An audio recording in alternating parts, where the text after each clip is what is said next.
76 শংকৰাব্দ বৰ্ষৰ অসমীয়া বৰ্ষচক্ৰৰ আহাৰ মাহৰ আজি ত্ৰয়োবিংশ দিৱস। যিহেতু আমি সকলোখিনি অসমীয়া মানুহ, গতিকে এটা অভ্যাস কৰিছোঁ, সভাই হওক অনুষ্ঠানে হওক প্ৰত্যেকেই অসমীয়া চন তাৰিখটো ব্যৱহাৰ কৰিবলৈ চেষ্টা কৰিছোঁ। দুখ লাগে যেতিয়া গাঁৱৰ ভিতৰৰ নামঘৰ এটালৈকে যাওঁ, হয়তো মূল পথৰ পৰা বহুত দূৰ খোজকাঢ়ি যাবলগীয়া হয়, কিন্তু ভকতসকলৰ কিমান আগ্ৰহ, চব ঠিকে থাকে, কিন্তু নামঘৰৰ যেতিয়া মূধচলৈকে চাওঁ, দুৱাৰখনলৈকে চাওঁ, যেতিয়া মণিকূটৰ সন্মুখ ভাগত বা নামঘৰৰ দুৱাৰমুখতেই ইংৰাজী চনটো লিখা থাকে, অসমীয়া চন বা একো নাথাকে, অলপ মনটো সেমেকি যায়।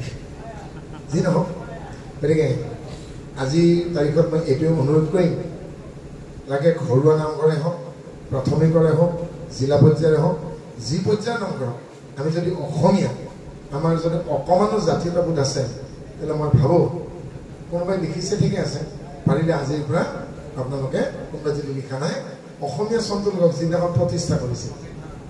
আপোনালোকে নিজৰ নামঘৰটোৰ ওপৰত জয়গুৰু শংকৰ বুলি কয় যে অসমীয়া চনটো লিখকচোন, হয়নে? কিন্তু অসমীয়া চনটোৰ বিপৰীতে যেতিয়া খ্ৰীষ্টিয়ান চনটো দেখা পাওঁ, তেতিয়া অলপ সেমেকি যায়, কাৰণ এই নামঘৰ ভাগ জগতগুৰু শংকৰদেৱ আমাক দি থৈ গৈছেগৈ, এয়া যীশু খ্ৰীষ্ট দিয়া নামঘৰ নহয়। গীৰ্জাত জানো শংকৰদেৱৰ নাম থাকিব? গীৰ্জাত যদি শংকৰদেৱৰ নাম নাথাকে, তেতিয়াহ'লে আমাৰ নামঘৰত কিয় খ্ৰীষ্টাব্দ থাকিব লাগে?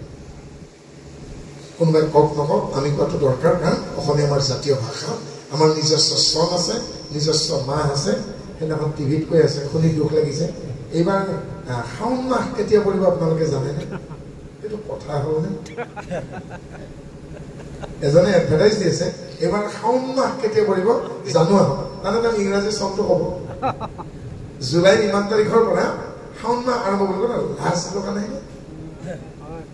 যি নহওক, আজি এটি সুন্দৰ অধ্যায় ৰঞ্জিত কৰাৰ বাবে মনতে ভাবিছে, আমি ভাবিছোঁ পৰীক্ষিতৰ ব্ৰহ্মজ্ঞান লাভ, দ্বাদশ স্কন্ধৰ পঞ্চম অধ্যায়, এনে এটি অধ্যায়, যিটো অধ্যায়ত পৰীক্ষিতে জীৱনৰ দৰ্শনটো লাভ কৰিব। আচলতে আমি কিয় আহিছোঁ পৃথিৱীত, কি কৰিছোঁ, আৰু কিবা শুধৰণি কৰিবলগীয়া আছে নেকি, কিনো পালোঁ, কি হেৰুৱালোঁ, গোটেইখিনি হিচাপ নিকাচ তহবিল এই অধ্যায়টোত পাবগৈ। আৰু এয়া হ'ল শ্ৰীমদ ভাগৱত। এই ভাগৱতত 12টা স্কন্ধ পাব, 10টা লক্ষণ পাব, আৰু পুৰাণৰ সূৰ্য শাস্ত্ৰ বুলি কোৱা হৈছে। কিয় পুৰাণৰ সূৰ্য শাস্ত্ৰ বুলি কৈছে? আমি যদি সৌৰজগতলৈ মন কৰোঁ,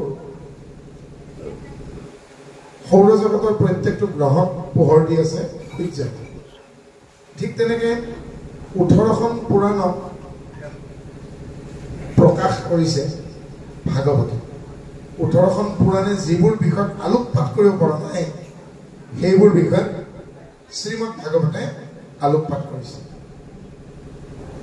এগছ বন্তি নামঘৰত জ্বলি আছে, চৌদিশে পোহৰ কৰিছে, কিন্তু বন্তি গছে নিজৰ তলৰ ফালে পোহৰ কৰিবলৈ অসমৰ্থ।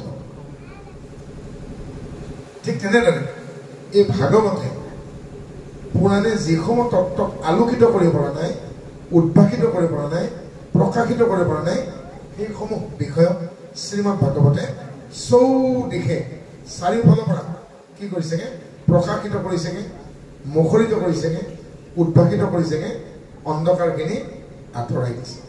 সেইকাৰণে ভাগৱতক পুৰাণৰ সূৰ্য শাস্ত্ৰ বুলি কৈছে, অৰ্থাৎ নক্ষত্ৰ যাৰ নিজা পোহৰ আছে।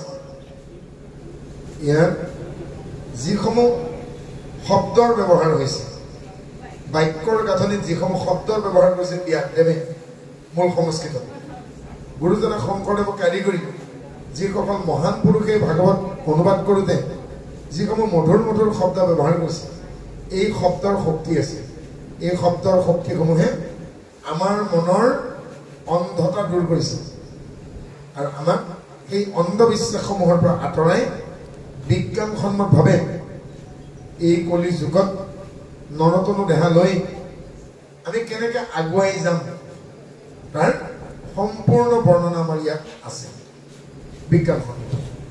আৰু আমাৰ যি উঠি অহা প্ৰজন্ম অৰ্থাৎ এই দেশৰ ধৰণীস্বৰূপ ভৱিষ্যত যি প্ৰতিনিধি আমাৰ ভনীসকল, আমাৰ ভাইসকল, আমাৰ পাছত যিসকল আহি আছে, তেওঁলোকক শুদ্ধ সত্য একশৰণ হৰিনাম ধৰ্মৰ দৰ্শনটো বুজাই দিবৰ নিমিত্তে একমাত্ৰ আমাৰ পাঠ্যপুথি ভাগৱত।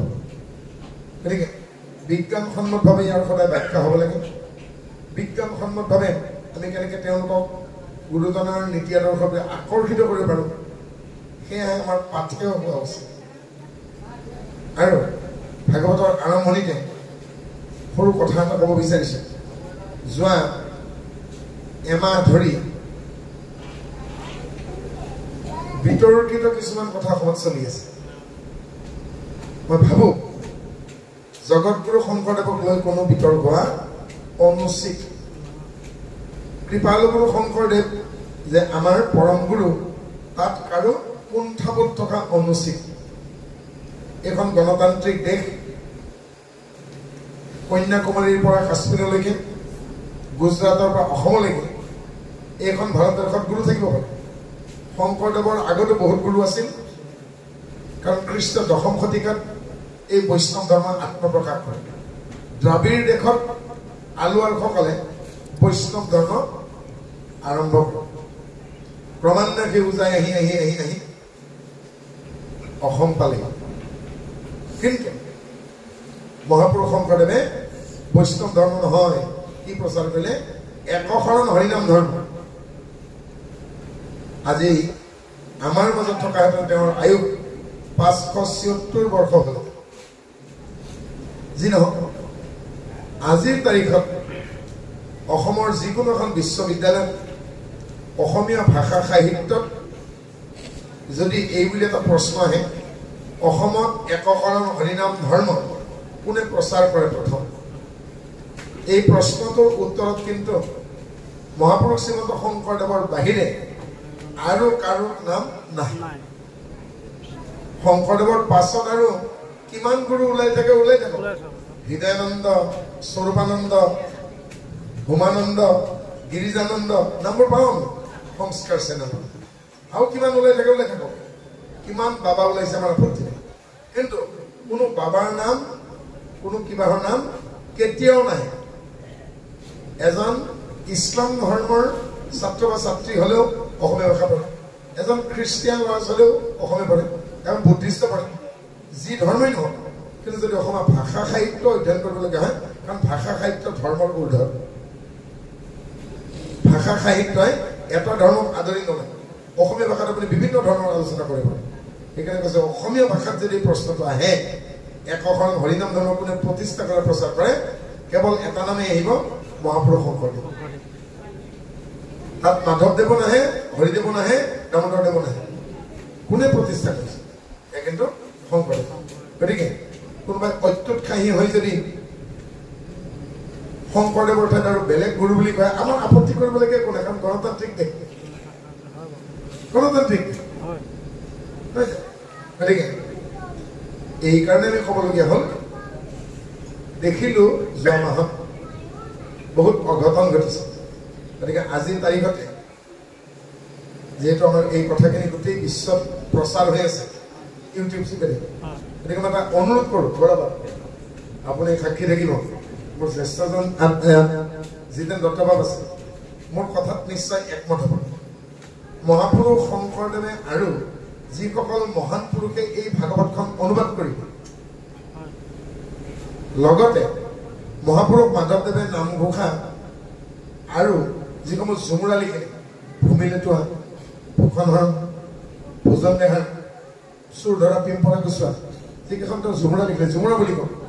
শংকৰদেৱে যি 6খন অংকীয়া নাট ৰচনা কৰে, পত্নী প্ৰসাদ, পাৰিজাত হৰণ, ৰাম বিজয়, ৰুক্মিণী হৰণ, কালী দমন, কেলিগোপাল, যিকেইখন নাট, যিসমূহ গীত ৰচনা কৰিলে, যিসমূহ মৌলিক পুথি ৰচনা কৰিলে, আৰু লগতে অনুবাদ কৰোঁতে যিবোৰ বাক্য ব্যৱহাৰ কৰিলে, সেই প্ৰত্যেকটো বাক্য, প্ৰত্যেকটো শব্দ পেটেণ্ট হওক।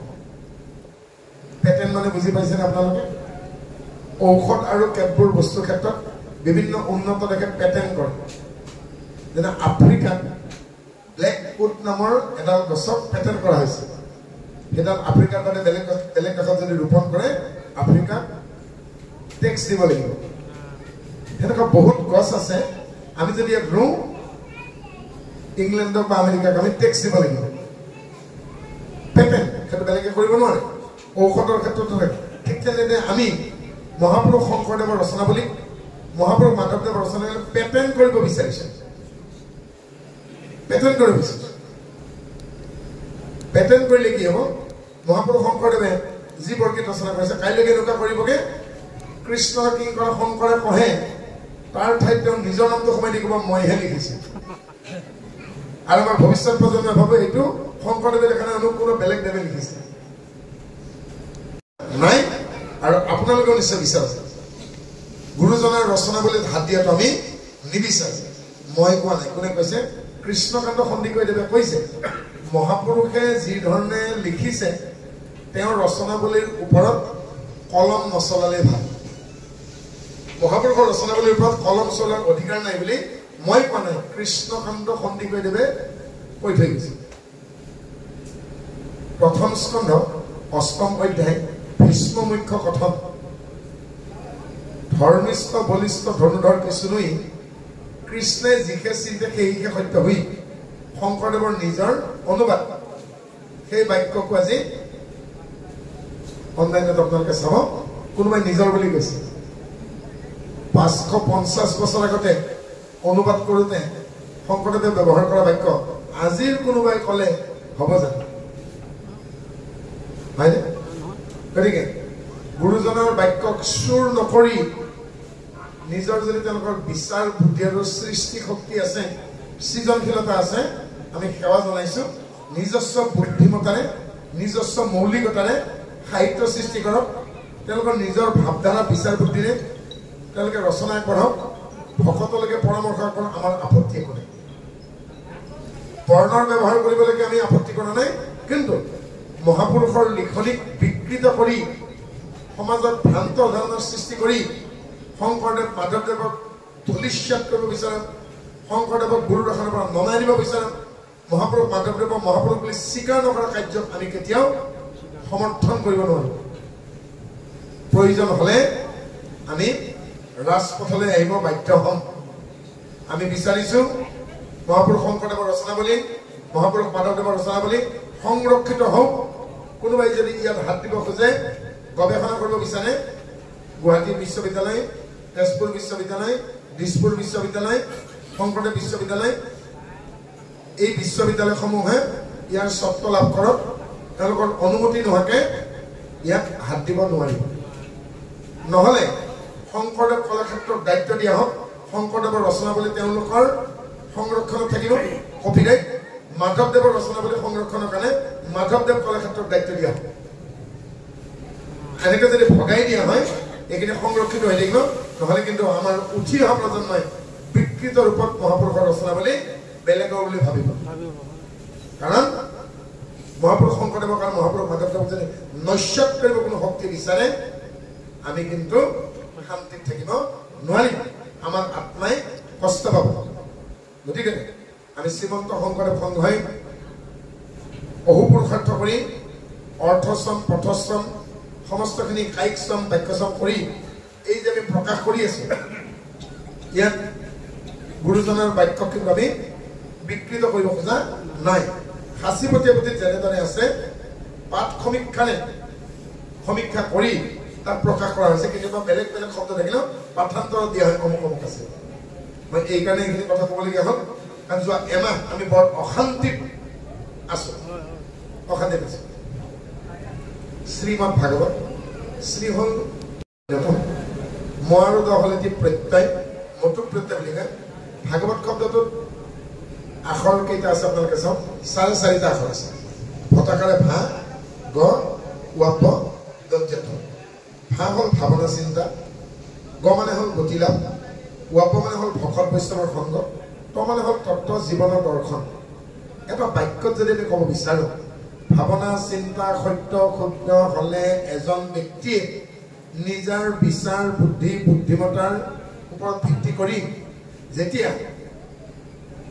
অৰ্থহীন নিৰৰ্থক কৰ্ম কাণ্ড ক্ৰিয়া পৰম্পৰা ইত্যাদি এৰি জড় চেতনাৰ ঊৰ্ধত চৈতন্য ভৱনলৈ আহি সৎসংগ লাভ কৰিব সৎসংগ তেওঁ জীৱনৰ দৰ্শন লাভ কৰিব এই ভাগৱতৰ সংজ্ঞা উভতাকে যদি কওঁ ত গ ভাল ভাগৱত উভতে ত গ ভাল জীৱনৰ তত্ত্ব বা জীৱনৰ দৰ্শনটো আমি তেতিয়া লাভ কৰিবলৈ সক্ষম হ'ম যেতিয়া আমি সৎসংগ লাভ কৰিম সৎসংগ তেতিয়াহে লাভ কৰিম যেতিয়া জড় চেতনাৰ ঊৰ্ধত চৈতন্য ভৱনলৈকে আহিম জড় চেতনা মানে হাঁহ বেং শিল পূজা ইত্যাদি আমাৰ নাছিল জানো মই জনজাতি সমাজৰ পৰা আহিছোঁ আমাৰ সমাজত এতিয়াও জড় পূজা হয় আৰু সেই জড় যদি উপাসনা এৰি চৈতন্য ভৱনলৈ নাহিলে আমি আপোনালোকক পালোহেঁতেন নে মোৰ ককা আইতাই যদি সেই জড় ভাৱনাৰ পৰা এই ভাৱনালৈকে নাহিলে